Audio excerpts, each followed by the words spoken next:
Friends, इस video में हम क्लास 11th के अंतरा के चैप्टर 6 खाना व दूध को पढ़ने वाले हैं। इस चैप्टर में जो कैरेक्टर्स हैं वो हैं सुफिया, मानू, महेश, किशनी, भट्टा मालिक मुख्तार सिंह, उसका बेटा सूबे सिंह, ठेकेदार असगर और सुफिया और मानू के साथ काम करने वाला जसमीत। इसमें इतने ही कैरेक्टर्स हैं।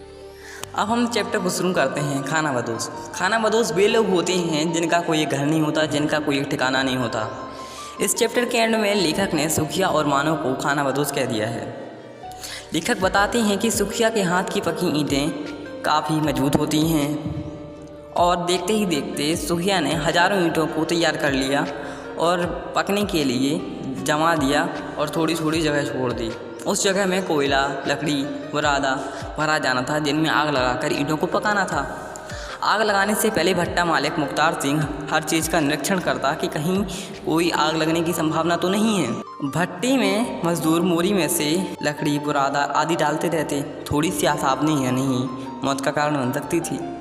मोरी में काम करना सबसे खतरनाक काम था। आग लगते ही चिमनी ने धुआं छोड़ दिया। सुखिया और मानो 15 दिन पहले ही यहाँ आए थे और ये दोनों दिन भर काम करते, शाम को पैसे लेते। शाम को सभी मजदूर अपने अपनी झोपड़ियों में चले जाते। दिन भर की गहमा गहमी के बाद झोपड़ी अंधेरी में समा जाती। दिन भर काम करने के बाद औरतें 2-3 ईंट लगाकर नाम मात्र का एक चूल्हा बना लेती। यहाँ पर दाल सब्जी तो कभी कभार ही बनती थी। झोपड़ी जंगली इलाके में थी तो सांप बिच्छुओं का डर भी लगा रहता था। जब मानो लकड़ी के चिटपटाने की आवाज़ सुनती तो उसके अंदर का दुख दर्द बाहर आने लगता। वह इस माहौल के साथ तालमेल नहीं बिठा पा रही थी क्योंकि पहले वह एक किसान परिवार से थी। खुद खेती करके अपने जीवन बसर करती थी। वह मजबूरी में अपने पति के कहने पर यहाँ पर काम कर रही थी। सुखिया को उसने कई बार समझाया कि अपने देश की सूखी रोटी मीठे पकवानों से बेहतरीन होती है। सम्मान से रहूँगी, किसी की शर्तों पर काम नहीं करना पड़ेगा। सुखिया इस पर कहता कि अपने घर में तो कुत्ता ही शेर होता है, इंसान की औकात तो बाहर जाने पर मालूम चलती है। तो मानो कुछ नहीं कह पाती।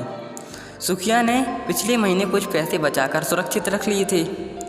असगर ठेकेदार ने उनके साथ एक और कम उम्र के लड़के को जोड़ दिया जिसका नाम जमशेद था। इससे उनके काम में तेज़ी आ गई और बचत भी थोड़ी ज़्यादा होने लगी। यहाँ पर भट्टी पर कुल मिलाकर 30 मजदूर काम करते थे। भट्टा मालिक मुख्तार सिंह कुछ दिनों के लिए बाहर गए हुए थे जिससे उसके बेटे सूबे सिंह का भट्टे पर दबदबा था, जिनकी आगे असगर ठेकेदार भी कुछ नहीं बोलता था। एक दिन सूबे सिंह की नज़र महेश की पत्नी किशनी पर पड़ गई जो 3 महीने पहले यहाँ पर आई थी और 5 महीने पहले उसने शादी की थी। सूबे सिंह ने किशनी को दफ्तर के बाहर टहल का काम दे दिया। इस बात का पता किसी को नहीं चला। जब एक दिन वह सुबह साबुन से नहा रही थी तब मजदूरों ने देखा पर कुछ कहा नहीं। किशनी का व्यवहार महेश के प्रति बदलता जा रहा था। वह दफ्तर में सूबे सिंह के साथ मस्ती मजाक करती और उन दोनों की कहानी बहुत आगे बढ़ती जा रही थी। शाम को नल के पास मजदूरों की भीड़ लग जाती क्योंकि अपने शरीर से मिट्टी का रंग उतारने में लग जाते, पर कच्ची मिट्टी का रंग उनकी नस नस में था और मिट्टी की सुगंध आती थी। वहीं दूसरी ओर महेश दिन भर नशा करके झोपड़ी में पड़ा रहता और रात भर नशा कर ही रहता। भट्टे पर किशनी फिल्मी गाने बजाती ट्रांजिस्टर से। कपड़े की और किसी चीज़ की उसके पास कोई कमी नहीं थी। वहीं सुखिया और मानो सुबह भट्टे में से पकी हुई ईंटों को निकालती। ईंटों को देखकर मानो के मन में ख्याल आता और वह सुखिया से पूछती कि घर बनाने में कितनी ईंट लगेगी। तो वो बोला 1000-2000 ईंटें लगेंगी। मानो सोचती है कि उसका भी एक घर होना चाहिए। इस ख्याल से वह सो नहीं पाई। सुबह होने से पहले उसको नींद आने लगी।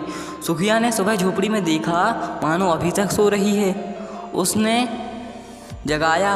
मानो ने उठते ही पूछा कि अपना पक्का घर नहीं हो सकता क्या।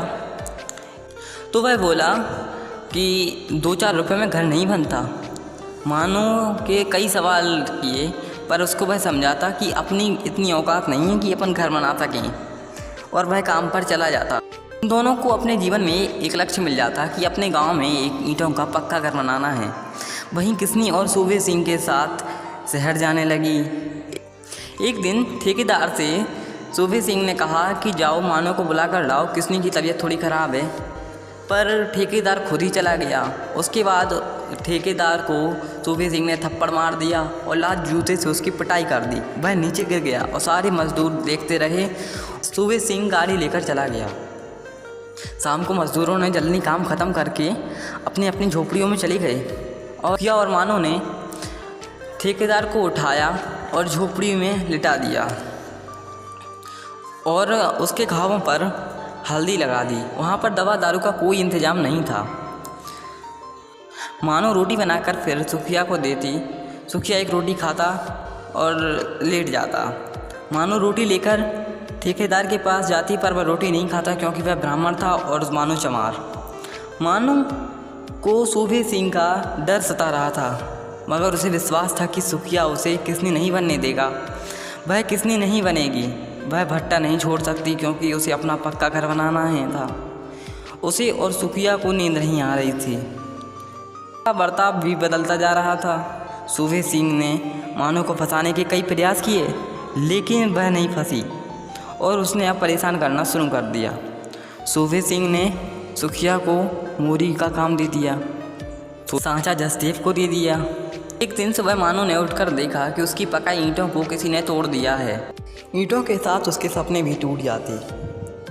सूबे सिंह मानो को पैसे देने से मना कर देता कि टूटी फूटी ईंटों के वह पैसे नहीं देगा। सुखिया मानो को लेकर भट्टे पैसे निकल पड़ता। मानो पीछे मुड़कर जसमेत को देखती कि वह उसका साथ देगा, लेकिन वह शांत था। अब वो दोनों एक खानाबदोश की तरह जीवन बिताने लगे और घर की तलाश में निकल पड़े एक दिशाहीन यात्रा पर। इस तरह इस चैप्टर का एंड होता है। तो इस चैप्टर में बताया गया है कि मज़दूरों का किस प्रकार शोषण होता है। चमार और ब्राह्मण जातिवाद भी है समाज में, पर आज यह जातिवाद ख़त्म हो चुका है।